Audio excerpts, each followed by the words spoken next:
Welcome to this training brought to you by the North San Diego County Realtors, where we turn real-world case interpretations published by the National Association of Realtors into practical lessons that strengthen your understanding of the Code of Ethics in action. Today's focus: promotion of clients' interest from case interpretation 1-5 under Article 1 of the Realtor Code of Ethics. Let's begin with Article 1 of the Realtor Code of Ethics, which provides the foundation for this case. When representing a buyer, seller, landlord, tenant, or other client as an agent, realtors pledge themselves to protect and promote the interest of their client. This obligation to the client is primary, but it does not relieve realtors of their obligation to treat all parties honestly. This article reminds us that it's not enough to simply hold a listing or represent a client in name.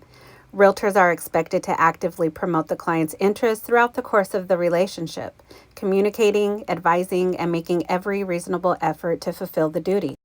In the case you're about to hear, a realtor signed an exclusive listing, but then quietly stepped back when things didn't go as expected.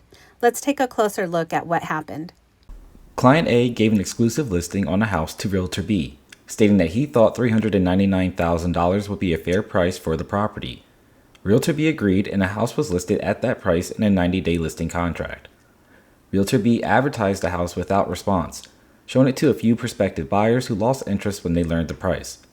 In a sales meeting in his office, Realtor B discussed the property, advised his associates that Client A had insisted on the list price, and it was now clear that it was overpriced since there had been few showings and no offers. After 6 weeks had gone by without a word from Realtor B, Client A called Realtor B's office without identifying himself, described the property, and asked if the firm was still offering it for sale. The response he received from one of Realtor B's non-member associates was, "Yes, it's still on the market." After some additional conversation, the associate told Client A that she had heard at a sales meeting that the price was too high, so it wasn't getting much activity. The associate then asked if Client A would be interested in some other similar properties which were listed at lower prices.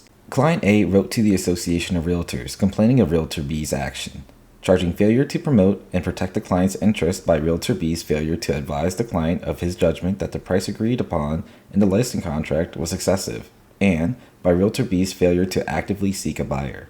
In a hearing on the complaint before a hearing panel of the association's Professional Standards Committee, Realtor B's response was that Client A had empathetically insisted that he wanted $399,000 for the property, that by advertising and showing the property, he had made a diligent effort to attract a buyer at that price, that in receiving almost no response to this effort, he was obliged to conclude that the house would not sell at the listed price, that in view of the client's attitude at the time of listing, he felt it would be useless to attempt to get Client A's agreement to lower the listed price.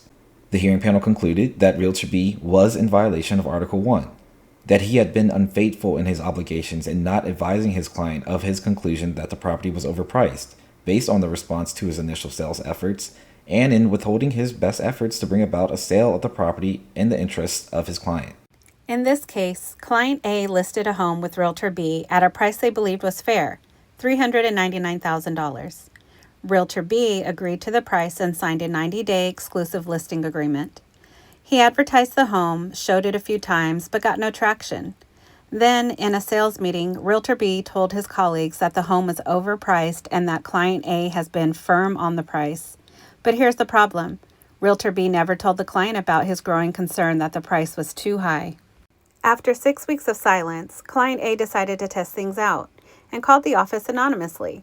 A non-member associate confirmed that the property was still available, but casually mentioned that the price was too high, and that's why it wasn't getting much activity. She even went on to suggest other similar homes that were priced lower. This left Client A feeling abandoned and misrepresented. Frustrated and disappointed, Client A filed an ethics complaint.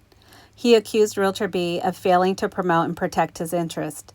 Specifically, Realtor B did not share his honest pricing opinion. He did not continue to market the home effectively, and he allowed others in the office to steer buyers elsewhere without updating the client or adjusting the strategy. At the ethics hearing, Realtor B claimed he had tried his best early on. He said that Client A insisted on the price and that after a few weeks of ads and showings, it was clear the market wasn't responding. But instead of going back to the client with that feedback, Realtor B admitted that he didn't think it was worth it. He assumed the client wouldn't budge and essentially gave up. The panel found Realtor B in violation of Article 1. He failed to keep his client informed about how the property was performing on the market.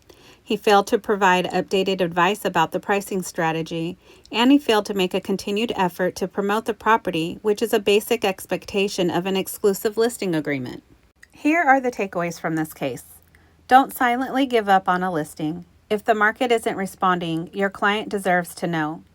Even if the message is hard to hear, sharing feedback is part of your job.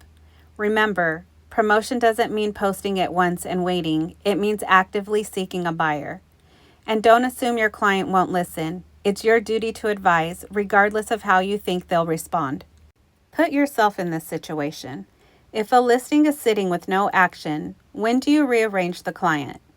How do you balance the client's expectations with what the market is telling you? And what data or reports could help you rebuild trust and reframe the pricing conversation?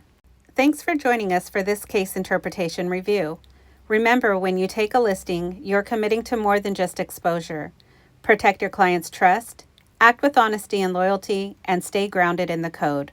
For more real-world training and resources, visit www.youtube.com/@NSDC Realtors.